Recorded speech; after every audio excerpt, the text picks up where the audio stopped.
Squid Game Season 2 was released on Netflix on December 26th.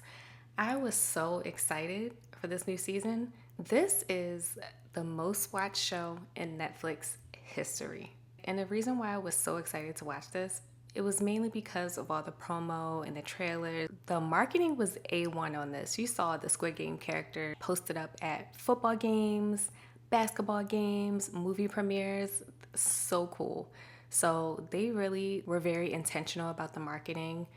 In the trailer, you could see our main character, the protagonist, went back to play the game again.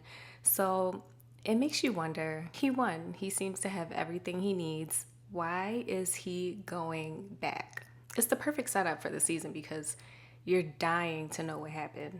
So let me tell you a little about Squid Game. It's a secret contest where hundreds of people who are dealing with some type of financial hardship compete in a series of children's games for the chance to win a lot of money. It was great seeing the perspective of someone who's been through the game go through it again and how they navigate it and how they choose to move around. I like that in season 2, the integrity of the game was the same, but you also see a few new games and things introduced. I also love that they did a deeper dive on the backstories for some of the individual characters so we could gain the closeness and connection with them.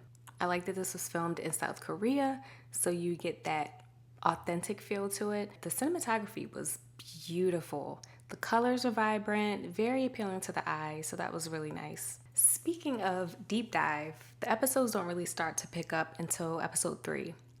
And I was wondering, is this filler or are they being intentional about carefully setting up the development of these characters so that it all ties in at the end? And I'll get to how that kind of played out in a second. Something I really enjoyed was how they did a switch and showed the perspective and point of view of someone joining as an actual pink soldier instead of just a game player. That was a really cool twist. You see the hierarchy within the employees and the day-to-day, how they prepare. Some of the employees had some side missions involving harvesting organs. So this added such a fresh layer to the series. The diversity of the characters and different dynamics was really nice. We had a variety of different personalities and it added another level of entertainment. And we got to talk about Gang Yu, I think I'm pronouncing that right, as the salesman. Incredible. Incredible. I think everyone can agree that he did an amazing job. Everybody did an amazing job, but he really stood out to me. He showed his range. He was a little more reserved in season 1, and I feel like season 2, he really showed us who he was as an actor, and I love that. So the protagonist's motive for going back was not super strong for me. It needed more development. I think it would have been better and maybe a little more entertaining if he was kind of forced back in and didn't choose to go voluntarily. They do have a B story with another character who plays a big part in coming to the aid of the protagonist, but again, with this buildup, is it tied together at the end? The score and music seemed way more prominent in this one. I caught myself bobbing my head a little bit at some of the songs. The Fly Me to the Moon cover, I was like, wow, loving it. The episodes started to seem a little dragged out, and I'm like, what are they doing? As I'm watching the final episode, I was like, how are they gonna wrap all of this up in this last episode? I was on the edge of my seat. Once I saw there were 10 minutes left and we've been in the same scene with no transitions to other scenes, at that point I knew. I was like, okay, I know what's about to happen and I know I'm about to be disappointed. And I was right. The episode ended as, I would have to say, the biggest cliffhanger I've ever seen.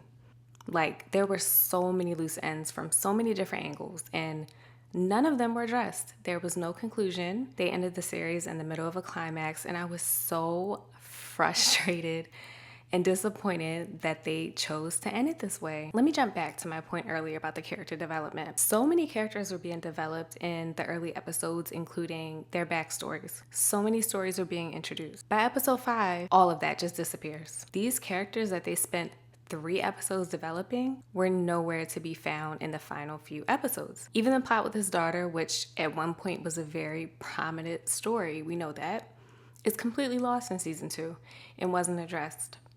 The other hero in the B story I mentioned earlier completely disappeared in the final episode. You are left with so many questions. It's very frustrating as a viewer. Season 1, we got 9 episodes. Season 2, we only got 7. And you felt those missing 2 episodes. I mean, those were needed. Season 2 picked up where 1 left off, which was very seamless, but season 1 wrapped everything up nicely before it ended. And I get it. The first season, you don't know if it's going to be renewed for a second season, so by default, you tie up those loose ends. In season 2, you already know that this is getting renewed, and I feel like they really milked it a little bit. Cliffhangers are very entertaining, and I understand that every single thing is not going to be answered or addressed at the end, but the way in which they did this, there were so many conflicts introduced and not one was resolved or had even a slight conclusion. Again, you hit that climax and then they cut it. It's over. How do you come down from that as a viewer? Now you're still sitting up at this climax because you're so upset at how it ended. Both seasons had their strengths and weaknesses. I think in the director's eyes, season 2 was more of a setup. But I'm hoping that they come back with season 3 addressing all these things that they set up. Some people have mentioned a possible season 2 part 2. That would be a nice twist, but I doubt it. You took your time building these characters, okay? These characters are fully developed now. Now, give us a proper season 3.